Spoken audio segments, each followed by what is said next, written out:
आज या सगळ्या गोष्टी उद्धवाला सांगितल्या. शुक सांगतात, राजन, यानंतर परमात्मानं या ठिकाणी भिक्षुगीताचं वर्णन आलेलं आहे, ज्यामध्ये कदर्याची कथा येते. मला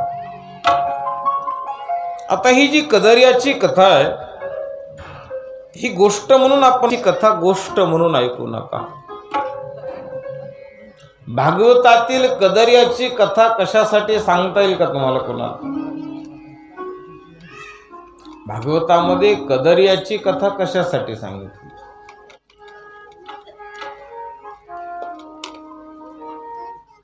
कशासाठी सांगितली भागवतात कदर्याची कथा?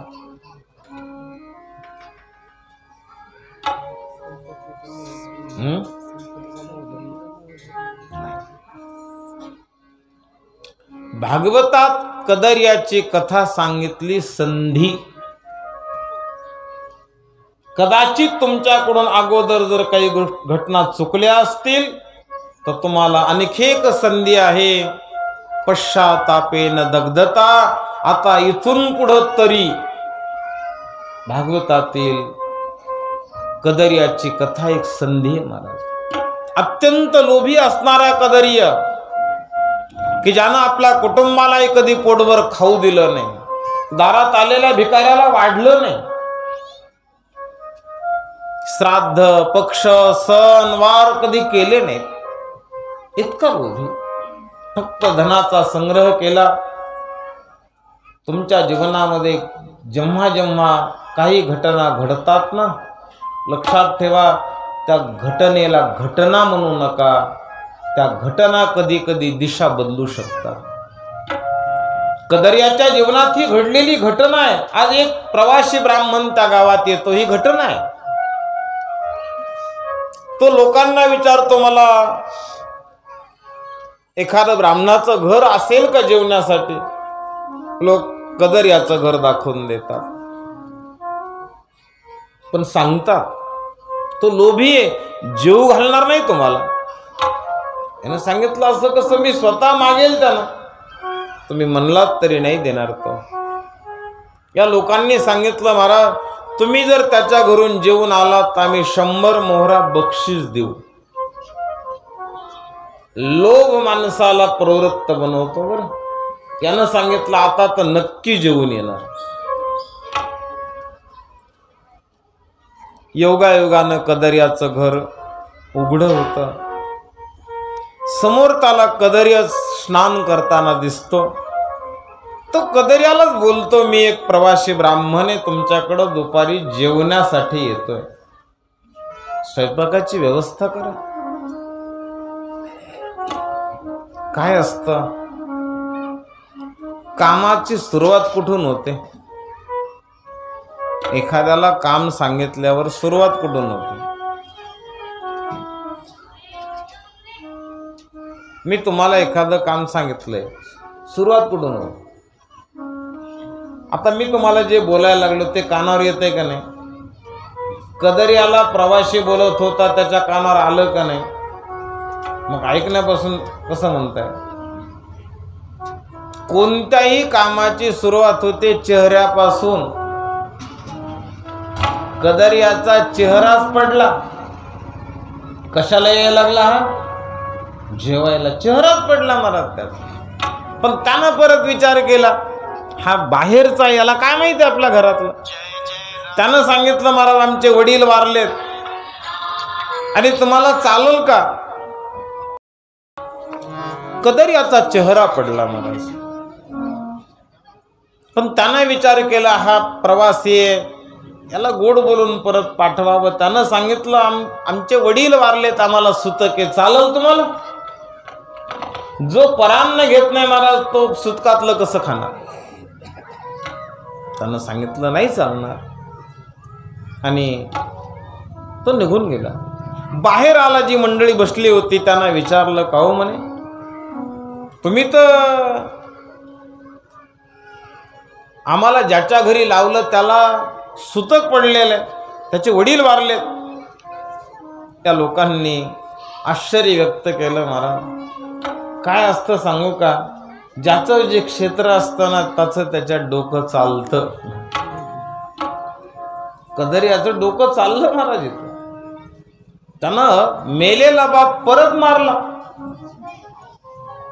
त्या लोकांनी सांगितलं आम्ही कशाला खोटं सांगावं, तो मरून 10 वर्ष होऊन गेले. तो तुम्हाला जेवू न घालण्यासाठी त्यानं शोधलेला तो उपाय, आता यालाही 100 मोहराचा लोभ तयार झालता. तोपर्यंत कदरियाने आपल्या पत्नीला मुलांना सांगितलं आता दरवाजा बंद करा, कुणी आवाज दिला तो उघडू नका, जो स्वयंपाक केला तो वाढून घ्या. हा गृहस्थ परत गेला आणि त्यानं आवाज देऊन पाहिला, आतून कोणी बोलत नव्हतं. याचा विश्वास पक्का झाला. लोक म्हणतात ते खोटं नाही, पण आता आपलं बक्षीस चाललंय, 100 मोहरा बक्षीस, हे काय करायचं. त्यानं लोकांना विचारलं का हो म्हणे घराला दुसरीकडून रस्ता आहे का. लोकांना पटकन सांगितलं आहे म्हणे. घर कोणाचे. मग घर जर दुसऱ्याचं तर रस्ता आपल्याला कसा माहित. शेजारच्या माळवदावर गेला आणि जिन्यातून खाली आला. आता जेवायला बसणारे समोरून जिन्यातून येणाऱ्या त्या गृहस्थाकडे पाहिलं. खूप बोलायला लागला. कदरियाची पत्नी चांगली होती, हात जोडले, बोलू नका त्यांना, आता येऊ द्या जेवायला. तोंडानं अन्न मागतोय, मी माझ्या वाट्याचं अन्न देईल, जेवणार नाही दुपारी. जेवायला वाढलं त्याला. एक भाकरी वाढली होती. त्यांना आवाज दिला अन्न वाढायला ना.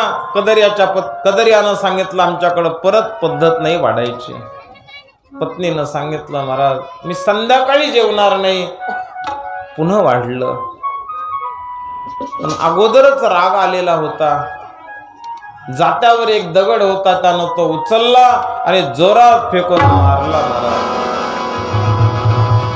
रक्त बाहेर आलं. तो तसाच उठून निघून गेला. लोकांनी त्याला बक्षीस द्यायचं ते दिलं. कथा पुढे ऐका. भगवंताला या घटनेनं खूप दुःख झालं महाराज, खूप व्यथा झाली. अरे मी तुला याच्यासाठी नव्हतं दिलं बाबा.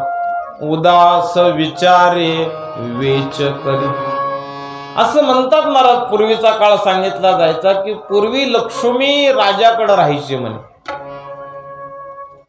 राजाकडे राहायची कशामुळं की त्या लक्ष्मीला माहित होतं महाराज व्यवस्थित वितरण जर होत असेल तर एका ठिकाणी थांबलेलं काय अडचण.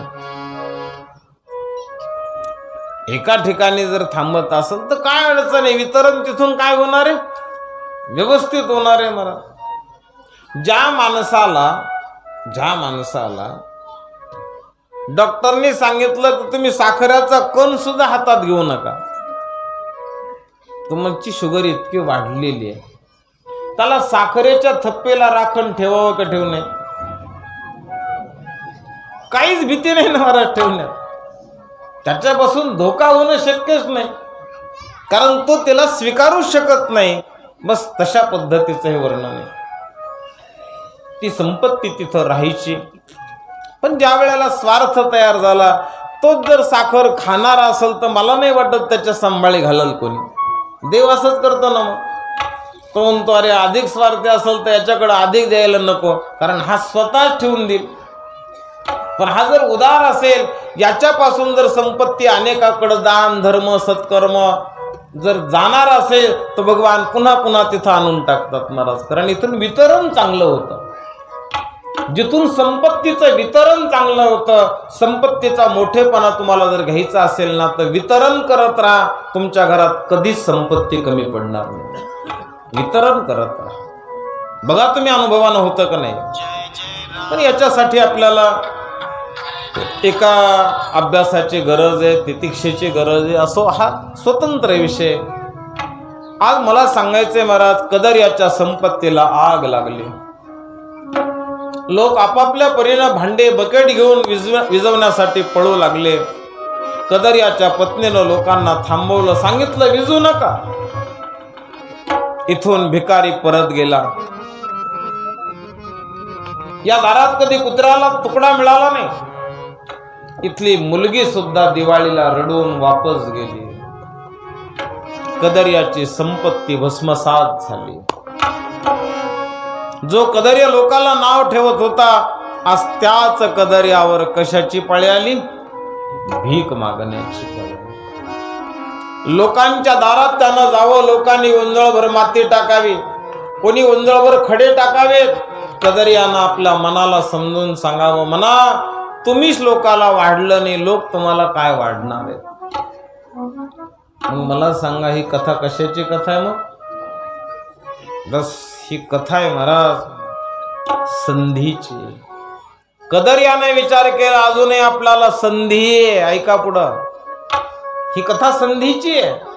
आता त्याला पश्चाताप होतो. आता तो घरी जात नाही, कुटुंब सोडून देतो, अरण्यात जातो आणि भगवत साधना करत तपश्चर्यानं भगवत प्राप्ती करून घेतो. म्हणून कदर्याची कथा ही संधी कथा आहे मला. आपण देखील प्रायचित्त घ्यावं आणि आता मागे केले पाहू नका, पुढे जमान आहे. तुका या न्यायानं या गोष्टी सांगितल्या.